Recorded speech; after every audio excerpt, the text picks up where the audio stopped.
இடையில் ஏற்பட்ட தடங்களுக்கு மன்னிக்கவும். இப்பணி தொடர துவா செய்ய வேண்டுகிறோம். சும்மா மனுஷன் கீழே கிடந்து அவன் மேல ஒரு காலை வச்சு மிதிச்சிடணும். அப்ப பாக்கணும் எலும்பு எத்தனை இருக்குதுன்னு எண்ண முடியாது, அப்படி ஆயிரும். சில சமயத்துல யானைக்கு மதம் பிடிச்சுட்டா என்ன ஆகுது? ஆனால் நீங்கள் சென்று பாருங்கள், எங்கே யானை வளர்க்கிறார்களோ, நம்ம சில இடங்கள்ல ஏதோ 1-2 யானை இருக்கும். நீலகிரியிலே நான் பார்த்திருக்கிறேன், முதுமலையிலே ஏராளமான யானைகள் வைத்திருக்கிறார்கள். அது தினமும் கூலிக்கு அனுப்புகிறார்கள். அது போய் மலைகளில் இருந்து மரங்களை எல்லாம் தூக்கி கொண்டு வருகிறது. அந்த யானை பாகர்கள் இருக்கிறார்களே, சாதாரண தொதவர்கள், பழங்குடியினர், சாதாரண தொதவர்கள், எதுவுமே தெரியாது.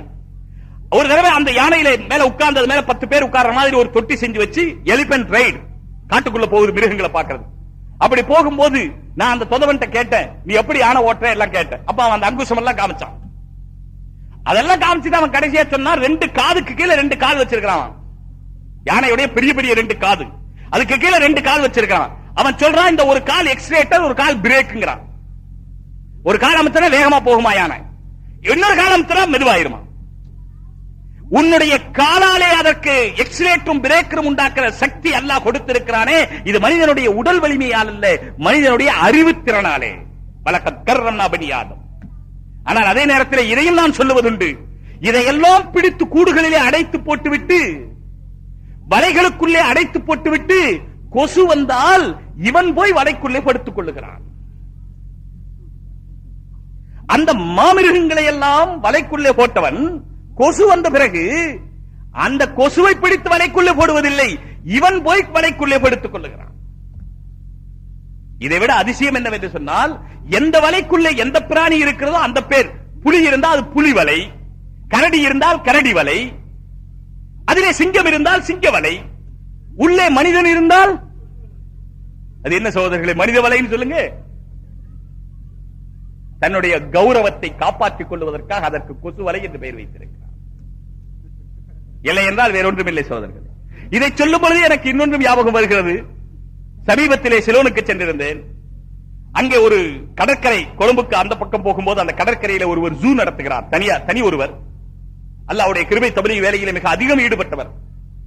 அவர் ஒரு ஜூ நடத்துகிறார். அவர் எப்படியோ சிறு குழந்தையிலிருந்தே மிருகங்களை கையிலே வைத்து பழக்கி இருக்கிறார். நிறைய மிருகங்கள், சிங்கம், சிங்கத்தினுடைய குட்டி, மலைப்பாம்பு, முதலை, இன்னும் ஏராளமான கரடி, ஏராளமான மிருகங்கள். எல்லா மிருகத்தையும் இங்க சூரிய கிரகணம் பிடிச்சிட்டு உங்களுக்கு ஞாபகம் இருக்கு, 24 ஆகஸ்ட் நினைக்கிறேன். அன்றைக்கு காலையில தான் நாங்க அங்க போயிருக்கிறோம் அந்த ஜூ பாக்குறதுக்காக. காலையில ஒரு 11 மணி 11:30 மணி சுமாருக்கு அங்க போனோம். சூரிய கிரகணம் 8:30 மணி 10 மணியோட 9 மணியோட முடிஞ்சிருச்சு.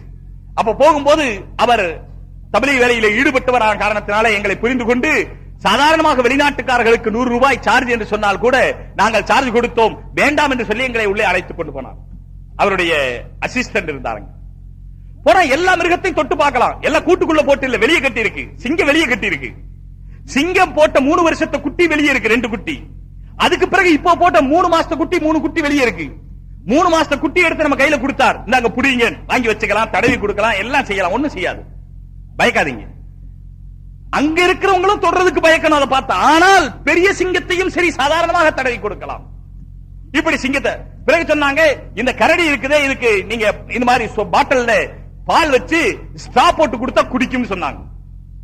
சரி, உடனே பக்கத்துல போய் பால் வாங்கிட்டு வந்து ஒரு ஸ்ட்ரா போட்டு கரடி கொடுத்தா அது அப்படியே ஒரே உறிஞ்சில பூரா பாலையும் குடிச்சிருச்சு. கரடி பறவைகளிலே உறிஞ்சி கொடுக்கக்கூடிய ஒரே பிராணி, உறிஞ்சி தண்ணீரை உறிஞ்சி குடிக்கக்கூடிய ஒரு பிராணி புறா ஒன்றுதான்.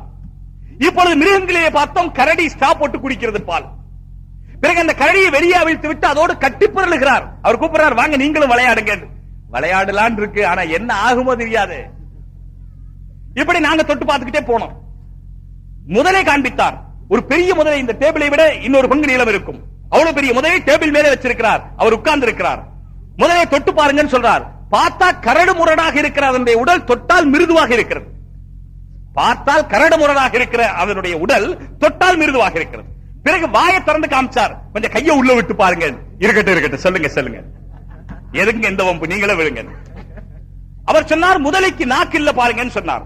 அப்பதான் எங்களுக்கு ஞாபகம் வந்துச்சு, 3வது சுமரால சலாஹதி ஹஜரத் எனக்கு மேல 4வது 5வது சுமரா ஓதும் போது நான் 4 ஓதுறேன். இந்த காலத்துல 2 பேரும் ஒரே மதரசால ஒரு வருஷ வித்தியாசத்துல ஓதணும். என்னை விட மூத்தவர், என்னை விட மூதறிஞர் என்பதிலே எந்த சந்தேகமும் இல்லை. எங்களுக்கு இடையிலே இறுக்கமான சிநேகிதம், ஆனாலும் அது விட்டு போய் ரொம்ப காலமாகிவிட்டது, புதுப்பித்துக் கொண்டோம்.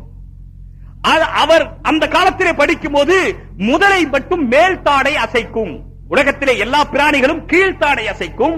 அத்தின்சாகு, எனக்கு புறாவாசை ஞாபகத்தில் இல்ல, தின்சாக அரபியில முதலை, முதலை மேல் தாடை அசைக்கும். நம்ம எல்லாம் கீழ்த்தாடை தான் அசைப்போம், மேல் தாடை அசைக்க மாட்டோம். சாப்பிடும் போது, குடிக்கும் போதெல்லாம், தின்னும் போது. இதே போல எல்லா பிராணியும் கீழ்த்தாடை அசைக்கும், முதலை மட்டும் மேல் தாடை அசைக்கும் என்று படித்திருந்தோம். அது ஞாபகத்துக்கு வந்தது. ஏன் என்று பார்த்தால் முதலைக்கு நாக்கே இல்லை, அப்படியே முழுங்கி விடுகிறது.